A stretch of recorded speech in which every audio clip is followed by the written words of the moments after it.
Bonjour à tous, bienvenue à notre méditation quotidienne. Nous sommes aujourd'hui dans cette sixième lettre de l'Apocalypse, au chapitre 3. La lettre commence au verset 7 et continue jusqu'au verset 13. Et aujourd'hui, nous allons nous arrêter au verset 12, donc nous arrivons vers la fin de cette lettre.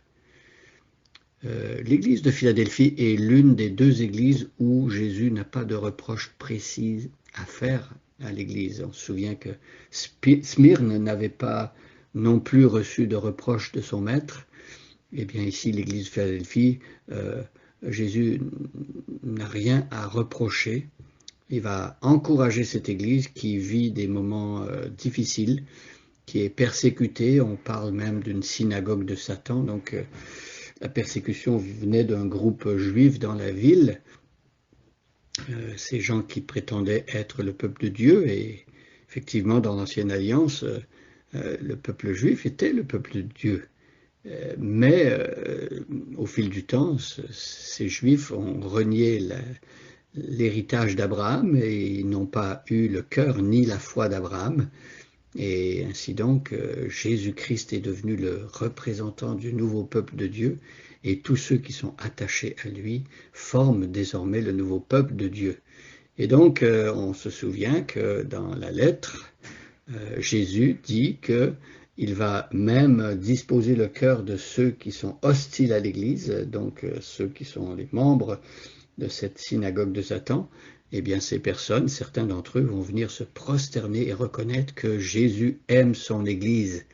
C'est remarquable, c'est extraordinaire, c'est un renversement complet de situation, et ça, c'est l'action de Dieu dans le cœur des hommes. Il peut prendre des personnes les plus hostiles et les transformer. On a l'exemple de Saul de Tarse, qui est devenu le grand apôtre Paul, un ardent défenseur de la foi chrétienne. Donc aujourd'hui, je vais lire à partir du verset 7 et on va se consacrer à la méditation du verset 12. À l'ange de l'église qui est à Philadelphie, écrit, « Voici ce que dit le Saint, le véritable, celui qui tient la clé de David, celui qui ouvre et nul ne peut fermer, et qui ferme et nul ne peut ouvrir. Je connais ta conduite. Voici, j'ai ouvert devant toi une porte que nul ne peut fermer. Oh, je le sais, tu n'as que peu de puissance, tu as obéi à ma parole et tu ne m'as pas renié. Eh bien, je te donne des membres de la synagogue de Satan. Ils se disent juifs, mais ne le sont pas. Ils mentent. Je les ferai venir se prosterner à tes pieds et reconnaître que moi je t'ai aimé. Tu as gardé le commandement de persévérer que je t'ai donné. C'est pourquoi, à mon tour, je te garderai à l'heure de l'épreuve qui va venir sur le monde entier pour éprouver tous les habitants de la terre. Je viens bientôt. Tiens ferme ce que tu as, pour que personne ne te ravisse ta couronne. Du vainqueur, je ferai un pilier dans le temple de mon Dieu, et il n'en sortira plus jamais. Je graverai sur lui le nom de mon Dieu et sur celui de la ville de mon Dieu, la nouvelle Jérusalem qui descend du ciel d'auprès de mon Dieu, ainsi que mon nom nouveau. Alors verset 12, du vainqueur. On l'a dit pour les autres lettres, à chaque fois Jésus termine sa lettre en parlant de ceux qui vainquent, de ceux qui triomphent. Et on doit le répéter, et c'est une bonne nouvelle, Jésus prépare pour son retour un peuple qui est vainqueur. Jésus promet à son peuple qui est attaché à lui et qui l'a connu, il promet la victoire finale. Et même ici, on a des promesses encore plus grandes, victorieux, et en plus, ces personnes vont être établies dans la présence de Dieu, dans la maison, dans le temple de Dieu, comme des piliers. Alors on a l'image d'un pilier que rien ne peut ébranler. C'est ce que Dieu va faire de ceux qui l'ont connu, de ceux qui ont gardé ce que Jésus leur avait confié. Et si on peut garder ce que Jésus nous confie, c'est bien parce que lui nous garde d'abord. Nous l'aimons parce qu'il nous a aimés le premier, et nous sommes fidèles parce que c'est lui qui est fidèle en premier. Voyez? Donc du vainqueur, je ferai un pilier dans le temple de mon Dieu, et il n'en sortira plus jamais. Alors ici, on a l'idée que ceux que Jésus s'est acquis par son sang, eh bien, ils ne vont jamais déchoir de la grâce. Ils ne vont jamais être délogés de cette position que Jésus leur a donnée. Hein? Je ferai d'eux un pilier dans le temple de mon Dieu et ils n'en sortiront plus jamais. C'est l'idée de l'assurance du salut, c'est l'idée que quand Dieu commence son œuvre en nous, il la rend parfaite pour le jour de Jésus-Christ. Et donc ici, ça donne aux chrétiens une sécurité et une assurance que Dieu ne va jamais l'abandonner, que jamais quelque chose de plus fort que Dieu pourrait renverser ce que Dieu a fait dans leur vie. Vous voyez? Je ferai un pilier dans le temple de mon Dieu et il n'en sortira plus jamais.